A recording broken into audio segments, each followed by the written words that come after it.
उनको लिखिए finance minister को, हम वो संपत्ति यहां लाना चाहेंगे, विदेश में क्यों रखे।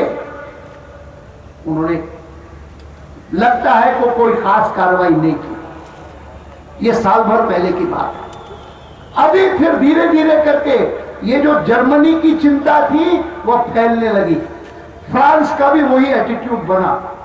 अमेरिका के नए जो राष्ट्रपति बने उन्होंने भी वही एटीट्यूड अपनाया। और ये तीन कम से कम बड़े देश वो इस मत के हुए कि दुनिया के सभी बड़े देशों को इस मामले में पूरा दबाव डालना चाहिए और मजबूर करना चाहिए स्विट्जरलैंड को। केवल स्विट्जरलैंड नहीं है, दुनिया में 70 देश ऐसे हैं, बाकी छोटे छोटे हैं, 70 देश ऐसे हैं कि जो अपने यहां पर रुपया जमा करवाने के लिए सबको कहते हैं कोई चोरी करे, कोई डकैती करे, कोई भ्रष्टाचार करे, पैसा लेकर के यहाँ आए, हम नहीं पूछेंगे कि कहां से लाए हो, हम नहीं पूछेंगे कि तुमने टैक्स दिया है कि नहीं दिया है, हम जमा करेंगे। और जमा ही नहीं करेंगे, बैंकिंग सीक्रेसी के हमारे यहाँ पर कानून ऐसे है कि हम किसी को नहीं बताएंगे कि किसने ये पैसे रखे हैं। आप केवल अपना लॉयर बता दीजिए कि आपका वकील कौन होगा, वो आकर के जब भी हमको कहेगा हम जिसको देना होगा दे देंगे। ये जो स्थिति है, इस स्थिति को बदलने के लिए आज पश्चिम के सब देश चाहते हैं। मैं तो प्रधानमंत्री को बार बार कहता हूं, आप इस पे पहल क्यों नहीं करते, आप क्यों नहीं बताते। आपको तो एक संकट पैदा हुआ है इसलिए कर रहे हो। हम तो हिंदुस्तान को गरीबी में से निकाल करके और एक उन्नत देश बनाना चाहते हैं। 6 लाख गांव हैं हमारे यहाँ पर लोगों को ठीक प्रकार से भोजन करने का भी अवसर नहीं मिलता। हम सारी संपत्ति यहाँ लाना चाहते हैं क्योंकि these people have not only taken away our tax, जो काला धन पैदा करते हैं वो तो केवल टैक्स से वंचित करते हैं देश को, लेकिन they have taken away the whole money, they have looted this money। और ये लूट का जो माल है वापस हिंदुस्तान में आना चाहिए। ये भारतीय जनता पार्टी है। मुझे बहुत खुशी है कि आज देश में इस विषय को लेकर के साधु संत भी लगातार कह रहे हैं कि हाँ ये बात जो बीजेपी कह रहा है वो सही है, ये सारी की सारी यहाँ पर संपत्ति आनी चाहिए। स्वामी रामदेव जी है, लोग उठ के योगासन के लिए कितने लोग जाते हैं, हजारों लोग जाते हैं, और वो जब भी प्रवचन करते हैं उसमें निश्चित रूप से इस बात का उल्लेख करते हैं। मैं आपको कहने आया हूं कि भारतीय जनता पार्टी केवल मात्र ये कांग्रेस पार्टी जो है वो ठीक नहीं है। 5 साल इन्होंने शासन चलाया, बेकार चलाया। पूरी देर कम्युनिस्ट और कांग्रेस वाले लड़ते रहे आपस में। केवल इसलिए हम नहीं कहते कि बीजेपी को अवसर दो, हम इसलिए कहते हैं क्योंकि हमारे सामने एक बड़ा लक्ष्य है, एक महत्वाकांक्षी उद्देश्य है। भारत 1997 में मैंने कहा था, अरे भारत 50 साल जब हो गए थे तब तक तो हिंदुस्तान में गरीबी खत्म हो जानी चाहिए थी, पिछड़ापन खत्म हो जाना चाहिए था। नहीं हुआ। कारण क्या कि स्वराज्य तो मिला, लेकिन जिन्होंने राज संभाला वे उसको स्वराज्य में नहीं बदल सके। हम लोगों को वचन देते हैं कि हम जहां पर भी शासन करेंगे, केंद्र में हो, प्रदेशों में हो, प्रदेशों में शासन कर रहे हैं, कितना अच्छा शासन हो रहा है। मैं तो हैरान हो गया। हमारे शिवराज सिंह चौहान अच्छे कार्यकर्ता, लेकिन अच्छे कार्यकर्ता है, कर्मठ कार्यकर्ता है, परिश्रमी कार्यकर्ता है।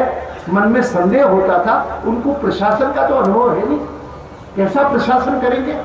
लेकिन मैंने देखा लाडली लक्ष्मी योजना जैसी योजनाएं उन्होंने सोच करके इंप्लीमेंट की सफलता के साथ। लड़की का जन्म होता है तो उत्तर भारत के कई प्रदेशों में परिवार उसको बोझ मानते हैं, यहां तक बोझ मानते हैं कि पहले परीक्षण करा करके डॉक्टर से पता लगाते हैं कि गर्भ में जो शिशु है वह बालक, वो पुत्र है कि पुत्री है, और अगर लड़की है तो पहले ही वो खत्म करना चाहते हैं। दक्षिण में भी है, भाग्य लक्ष्मी बताया। लेकिन लाडली लक्ष्मी योजना, उसमें उद्देश्य ये था कि स्कूल में अगर लड़की को गई तो वो ड्रॉप आउट न हो, छोड़े नहीं। इसीलिए उनको लगातार जब तक वो शिक्षा पढ़ती है, स्कूल में है, कॉलेज में है, उनको कुछ न कुछ अनुदान सरकार की ओर से मिलता रहेगा। और जब वो 18 साल की होगी तब वो लखपति हो जाएगी, वो लक्ष्मी और 1,04,000 रुपए मिलेंगे। ये उन्होंने योजना बनाई।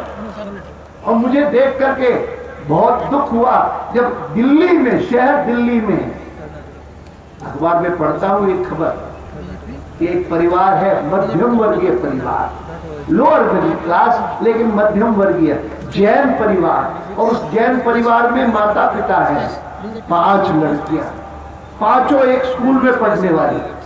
बड़ी लड़कियां 2 जो है वो 9वीं और 11वीं में, बाकी उससे कम पढ़ने वाली। और पिता जो है अचानक उसको हार्ट अटैक होता है, हॉस्पिटल गया, कहा बाईपास होगा। और बाईपास ऑपरेशन होना, इतना खर्चा, कर्जा लेकर के बाईपास ऑपरेशन करवाया। और वो काम क्या करता था, छोटा मोटा काम करता था, साइकिल चला करके। डॉक्टर ने बाईपास कर लिया, सफल हुआ, उसको कहा इसके बाद साइकिल मत चलाओ, बिल्कुल साइकिल। अब साइकिल न चलाए तो कमाए कहां से? कर्जा लेते लेते घर चलाता था, कर्जा लेकर के बच्चों की पढ़ाई करता था। स्थिति ऐसी आई कि कर्जा देने की स्थिति नहीं रही।